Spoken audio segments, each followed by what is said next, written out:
The United States of America is facing an emergency tonight. And no, it is not the emergency of the clock ticking to midnight without legislated funding for the American government. We've seen that clock tick to midnight before on nights like this. The emergency the United States of America is facing tonight is an emergency the United States of America has created for the world.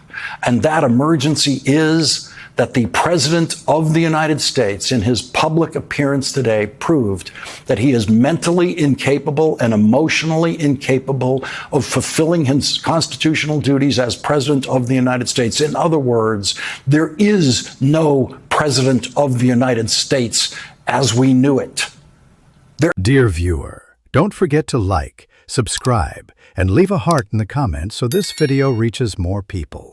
There is no functioning intelligence, no functioning judgment mechanism within the mind of the current holder of the title, President of the United States. And that person is also the holder of the nuclear codes that could destroy the planet in seconds. And he is, much to the horror of the commanding officers of the American military who listened to him today, the commander-in-chief of the most powerful military in the history of the world. Much of the news media made the mistake of believing that all of the American commanding generals and admirals were being summoned to Quantico, Virginia, to listen to the small man of small experience who is currently the Secretary of Defense. That was obviously a fraudulent reason for demanding that all the generals and admirals fly from all over the world, leaving their command posts, to listen to a speech. It was obviously always just a setup for Donald Trump to harangue that audience with what turned out to be stream of consciousness madness, complete with hallucinations and an endless stream of pathological lies. A group of officers who earned their jobs in ways that Donald Trump never could, had to sit there and listen to a clown who stood before them in what appears to be a homemade brew of orange makeup slathered all over his face because he thinks it makes him look better. And I guess maybe we should accept Donald Trump's judgment about that one thing, that the madman orange makeup he slathers on himself makes him look better. Maybe it does. We don't know. Maybe the actual sight of the actual color of his 79-year-old skin is much worse than the orange clown confection that he chooses, but we don't know. Or maybe the orange junk on his face is yet another proof that the man has no capacity to make a judgment about anything, including the way he looks, never mind nuclear weapons. What was he thinking backstage when his Secretary of Defense, who had to promise to stop drinking to get confirmed by the Senate, insulted all of the commanding officers in the room with this kind of idiocy? It's completely unacceptable to see fat generals and admirals in the halls of the Pentagon and leading commands around the country and the world. It's a bad look. It is bad, and it's not who we are. Okay, Pete, how about fat presidents? How about a president who has been fat every day of his political career? Is that a bad look? All of those generals can button their uniform jackets. All of those admirals can, every one of them. So there's the Secretary of Defense, who may or may not be managing his reported drinking problem, telling all of those commanding officers that they better never look as bad as Donald Trump, who can't even button his suit coat jacket. There was some suspense in the room today when Donald Trump was giving his speech. There was no suspense about would he cross the line that you never cross with the military as president and get political. Everyone knew he was going to do that. Everyone knew that he doesn't know there's a line. Everyone knew he was going to foolishly waste the admirals and generals' time telling them about how many swing states he won. And of course he did.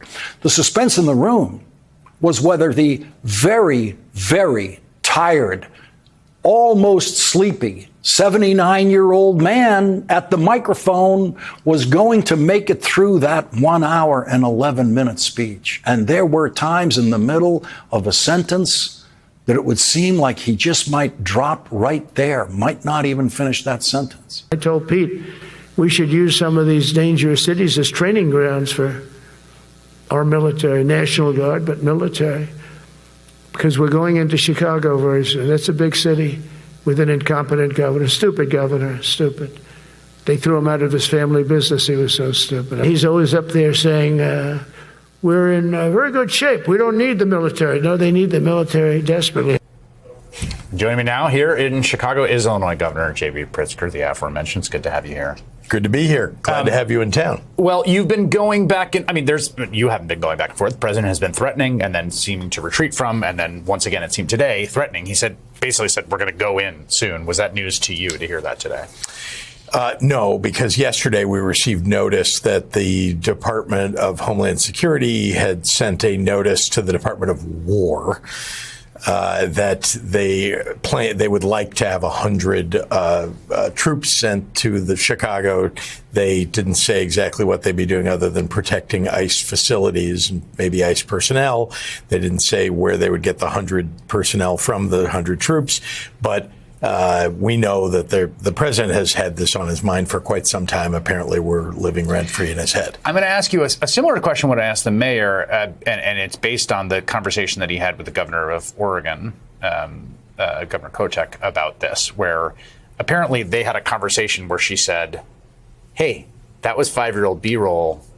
The thing they're showing you on Fox News is not, like, just so you know, it's not actually happening.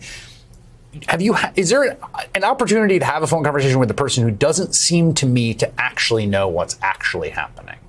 No, he doesn't actually read anything, as you know. He doesn't seem to listen to anybody. And if you just looked at what's happened to our crime rates across the city of Chicago, frankly, they've been cut in half. I mean, and every violent crime that you can think of, in every category, we've done better and better and better. And indeed, look, always crime is an issue in any city across America. But things are so much better here, especially every year for the last 4 years, we've made serious progress. And now he says he wants to send troops in because crime is out of control. It's ridiculous. He calls Chicago a hellhole. The guy hasn't been to Chicago. He really has no idea what's going on here. And is there the ability to communicate? Well, gee whiz, we're all over TV showing him what Chicago looks like and telling him what Chicago is and what's happening here. And he's just got it in his head, just like with Portland, some picture in his head. Remember 2016, where essentially the people of Chicago showed up to tell him, get out of town. We don't even want you here. Right. And I think that is stuck in his head, and he hates Chicago for that reason. And his 79-year-old brain cells couldn't find words that were right there, just out of reach, like this. The Iran nuclear power, the Iran, all of the great power that we thought existed, we blew it out to kingdom. We took advantage of it. We blew it out to kingdom. Of course, what he wanted to say was, we blew it out to kingdom come. That is the phrase he grew up with. That is the phrase he has known most of his life. But that word combination is lost to his failing brain now. And there is also the possibility that his failing brain thinks that he actually did say kingdom come, when he only said kingdom. America is in crisis tonight. I don't underestimate it, because this isn't just about budget disputes in Washington. This is a crisis in which the man sitting in the Oval Office, yes, Donald Trump, has been proven before our very eyes to no longer possess the mental capacity to be president. What we saw at the podium today was not a leader. It was a man disconnected from reality, paranoid, hallucinating with access to the nation's great secrets and nuclear codes. Think about it. This man can't finish a sentence, yet he's sitting at the button that could destroy the world in seconds. You see that, don't you? This is not just a political scandal. It's a threat to the very foundations of our democracy. And no, this spectacle was no accident. Those generals, those admirals, they were all summoned under some pretext and forced to witness Trump's insanity in the room where they were supposedly given a leadership lesson. America's most experienced soldiers were forced to listen to a clown, self-indulgent lies. It was a ceremony of humiliation. Why? Because that's what authoritarian leaders do, to hold on to power. They belittle and humiliate professionals, experts, and the truth. This is a strategy that targets not just the military but all of us. If we don't understand this, the people will pay the price for this decay. Now pay attention. This is not normal. This is not normal. And the consequences history shows us. Authoritarianism never starts overnight. In the 1930s, there were leaders who were first dismissed, then dismissed as just told. Today, Trump, who says he will send troops to Chicago, could make the same threat to your city tomorrow. And in doing so, he disregards the truth, the statistics, the progress right before our eyes, because it's not about security, it's about control. That's precisely why you shouldn't normalize this crisis. This isn't just Trump's madness, it's a warning siren for America's future. If we don't stop it, we're next. Thank you for watching, like and subscribe.